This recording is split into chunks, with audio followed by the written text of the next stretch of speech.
ప్రభునందు మాకు అత్యంత ప్రియులైన దేవుని ప్రజలందరికీ ఉదయకాల సమయంలో యేసుక్రీస్తు వారి శ్రేష్టమైన పూజ్యముదిగిన నామం పేరిట హృదయపూర్వకంగా శుభాలు తెలియజేస్తున్నాను.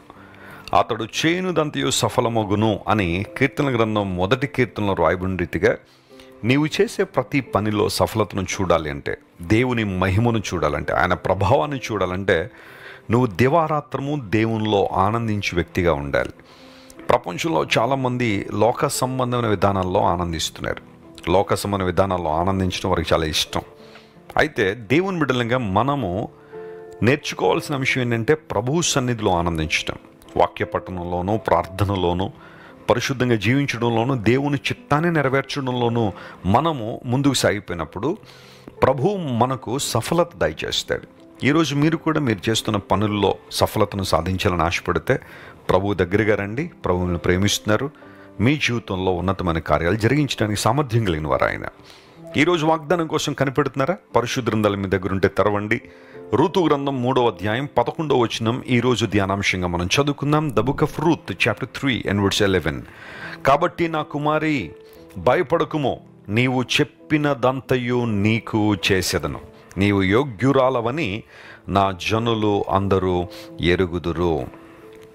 మై డాటర్, ఫియర్ నాట్, భయపడద్దు. రూతు గ్రంథంలో చాలా ప్రాముఖ్యమైన వాగ్దానాలు మనం చూస్తాం. ఒక మాట గమనించండి, రూతు గ్రంథం ఒక బ్యాడ్ సిచ్యువేషన్తో స్టార్ట్ అయింది, అయితే ఒక అద్భుతమైన ముగింపు అక్కడ మనం చూస్తాం.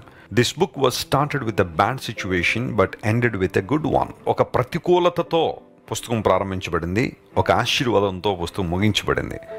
నీ జీవితంలో ఈరోజు నువ్వు ఎదుర్కొంటున్న ప్రతికూలత, నువ్వు ఎదుర్కొంటున్న కష్టం శాశ్వతం కాదు. That's a season. దేవుడు ఖచ్చితంగా నేను జ్ఞాపకం చేసుకుంటున్నారు. నీకు విడుదల దయచేయడానికి ఆయన ఇష్టపడుతున్నారు. లేఖనాల్లో మీరు ఎవరి జీవితాలను చూడండి, వారికి ఉన్న కష్టము ప్రతికూలత శాశ్వతంగా ఉండలేదు. దేవుడు ఒక అద్భుతమైన స్థానంలోనికి వారిని నడిపించాడు.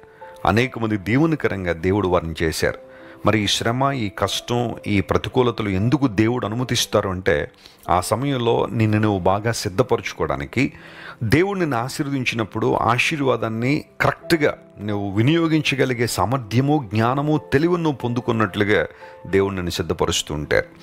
రూతు గ్రంథంలో 3వ అధ్యాయంలో రూతు బోయజు దగ్గరికి వెళ్ళి, నీ దాసురాలైన నా మీద నీ కొంగు కప్పుమునగా అని బోయజు యొక్క తోడును కోరుకుంది రూతు. రూతు అన్ని విషయాల్లో నష్టపోయిన పరిస్థితి మనకు తెలుసు. ఆమె జీవితంలో ఒక ఒంటరితనము, ఆమె జీవితంలో ఒక భయంకరమైన వేదన, ప్రతికూల వాతావరణాలు ఉన్నాయి. తోడు లేని నీడలేని పరిస్థితులు ఆమె ఉన్నప్పుడు ఆమె బెత్లెహేముకు రావడం, బోయజు పొలంలోనికి వెళ్ళడం, ఆ బోయజు దగ్గర ఆమె విన్నవించుకున్న విధానాన్ని మనం చూస్తున్నప్పుడు బోయజు ఒక వాగ్దానం ఇచ్చాడు. ఏంటో తెలుసా? నువ్వు భయపడొద్దు, నీవు చెప్పినదంతా నీకు చేస్తాను అని వాగ్దానం చేశాడు.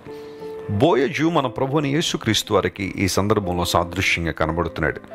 నేను నీ సహవాసాన్ని కోరుకుంటున్నాను, నీతో ఉండాలని ఆశిస్తున్నాను, నీ తోడు నాకు కావాలి, నీ నీడ నాకు అవసరం, నువ్వు లేకపోతే నేను ఉండలేను అని నువ్వు ప్రభుతో చెప్పగలిగితే, ఆ నిర్ణయం కనుక నువ్వు తీసుకోగలిగితే, దేవుడు నీకు ఇస్తున్న వాగ్దానం ఏంటో తెలుసా? నీవు చెప్పిందంతా నేను చేస్తాను. I will never disappoint you. భయపడద్దు అని దేవుడు వాగ్దానం చేస్తున్నాడు. ఒక సూటి ప్రశ్న అడుగుతున్నాను, ప్రియ సహోదరి, ప్రియ సహోదరుడు. ఉదయకాలశంలో నువ్వు ఎవరి సహవాసాన్ని కోరుకుంటున్నావు? ఎవరితో ఉండాలని ఆశపడుతున్నావు? ఎవరి తోడు కోసం వెంపర్లాడుతున్నావు? నీ జీవితాన్ని అన్ని విషయాల్లో పతనం చేస్తున్న వారి దగ్గర పరిగెడుతున్నావా? నీ జీవితాన్ని అన్ని విషయాల్లో పాడు చేస్తున్న వారి దగ్గరికే మరలా వెళ్తున్నావా? ఎన్నోసార్లు బహుశా లోక స్నేహాన్ని ప్రేమించి నష్టపోయావు, నీ ఆరోగ్యం పాడు చేసుకున్నావు, మానసికంగా కృంగిపోయావు, డిప్రెషన్లోకి వెళ్ళిపోయావు, స్పిరిచువల్గా నీ జీవితాన్ని పాడు చేసుకున్నావు. మరలా అదే పాప జీవితానికి వెనక్కి తిరుగుతున్నావా? మరలా లోక స్నేహం కోసం పరుగులు పెడుతున్నావా? ప్రభువు మాట్లాడుతున్నాడు, ఆయనతో మనం సహవాసం చేయగలిగితే మనకు సమాధానం ఉంది, అలాగున మేలుందని లేఖనాలు ధృవీకరిస్తున్నప్పుడు క్రీస్తు ప్రభుతో సహవాసం. దేవుడు నీ నుండి నా నుండి ఆశిస్తుంది అంటూ ఏదైనా ఉంది అంటే మనతో సహవాసమే కదా. ఆయన తన రూపంలో, తన పోలికలో మనల్ని ఎందుకు చేసుకున్నారు అంటే, మనం ఆయనతో సహవాసం చేస్తామని, ఒక సంబంధాన్ని కలిగి ఉంటామని. మతం మనిషిని దేవునికి దూరం చేసేసింది. ఎందుకోసం అంటే ఆచారాలు, వ్యవహారాలు, సంప్రదాయాలు ఇవన్నీ కూడా మనిషి దేవునికి దగ్గర అవుతున్నాడు అని అనుకుంటున్నాడు, కానీ వాటి ద్వారా మనిషి ఇంకా దేవునికి దూరం అయిపోతున్నాడు, దేవుని మెప్పించలేకపోతున్నాడు. కానీ దేవునితో సహవాసం మనం కలిగి ఉండాలంటే క్రీస్తు ప్రభు ద్వారా మాత్రమే అది సాధ్యం. మన పాపమును ఒప్పుకుని దేవుని రక్తం ద్వారా కడగబడి సమీపస్తులుగా మనం రాగలిగితే దేవునితో మనం సహవాసాన్ని, సంబంధాన్ని కలిగి ఉండగలం. అలా కలిగి ఉన్నవాడు శాంతితో, సంతోషంతో బ్రతుకుతాడు. ఈరోజు నీకు ఆనందం లేదు కదా, సంతోషం లేదా, ఏ పని చేస్తున్నా ఏదో రకమైన అసహ్యం, ఆవగింపు నీ జీవితంలో ఉంటే, the Lord is speaking to you. Turn towards Jesus and ask him, Lord be with me, నాతో ఉండండి ప్రభువా, నీ సహవాసాన్ని నేను కోరుకుంటున్నాను అని దేవునికి నేను సంపూర్ణంగా సమర్పించుకోగలిగితే, ఇప్పుడు దేవుడు నీతో మాట్లాడుతున్నాడు, నువ్వు భయపడద్దు. నువ్వు దేనికి భయపడాల్సిన అవసరం లేదు. ఈ లోకంలో ఏది నిన్ను భయపెట్టేది లేదు. ఎందుకోసమంటే ఆయన నీతో ఉన్నారు కనుక, నీకు తోడుగా ఉన్నారు కనుక, నీ జీవం ఆయనలో దాచబడి ఉంది. ప్రతి పరిస్థితులను నేను తప్పించడానికి సామర్థ్యం కలిగినవాడు. దురాత్మల సమూహము నుండి, అపవిత్రాత్మ శక్తుల ప్రాబల్యం నుండి, లోక ప్రభావం నుండి, దుష్ట స్నేహితుల పన్నాగముల నుండి, శత్రువుల యొక్క ఉద్దేశాల నుండి ప్రభు నిన్ను కాపాడి భద్రపరిచి తన మహిమ కొరకు దేవుడు నిన్ను వాడుకుంటారు. నీ బంధువుల మధ్య, నీ స్నేహితుల మధ్య, నీ కుటుంబ సభ్యుల మధ్య దేవుడిని ఆశీర్వాదకారకుడిగా నిలబెట్టినప్పుడు నిన్ను చూసిన వారు అనేక మంది ధన్యుడువు, ధన్యురాలవని అంటారు. ఇది దేవుని లేఖనం సెలవిస్తున్న మాట. ధైర్యంగా ఉండు ప్రియ దేవుని బిడ్డ, నువ్వు దేనికి భయపడాల్సిన అవసరం లేదు. దేవుని సన్నిధిలో నువ్వు మోకరించగలిగితే, కృపాసింహాసనం ముందు నువ్వు మోకరిల్లగలిగితే, అంతకన్నా ఆధిక్యత మరొకటి లేదు. అద్భుతాలు నీ జీవితంలో జరుగుతాయి. నీవు చెప్పిందంతా నీకు చేస్తాను. నువ్వేదైతే దేవుని సన్నిధిలో అడుగుతున్నావో ఆ కార్యం నెరవేర్చడానికి దేవుడు సామర్థ్యం కలిగినవాడు.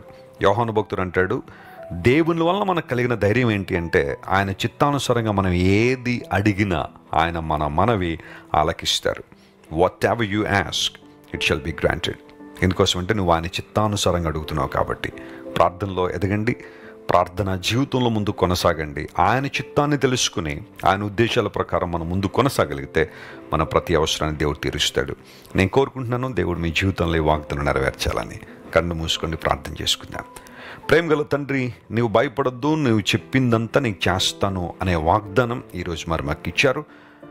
ప్రతి ఒక్కరిని వాగ్దానంతో మీరు ఆశీర్వదించండి ప్రభువా. వారు ఏదైతే అనుకుంటున్నారో, ఏ కార్యాలు జరగాలని కోరుకుంటున్నారో, నీ సన్నిధిలో ప్రాధేయపడుతున్నారో వారందరినీ మీరు ముట్టి బలపరిచి ఆశీర్వదించి అద్భుతాలు చేయండి. బలపరచండి ఆయన, నూతన కార్యరూపక్షం జరిగించండి. ఘనత మహిమ నీకే చెల్లిస్తూ యేసు నామం పేరట అడుగుచున్నాం తండ్రి. Amen, amen. God bless you dear friends. Have a wonderful day. Thank for watching. Please subscribe, like, comment and share.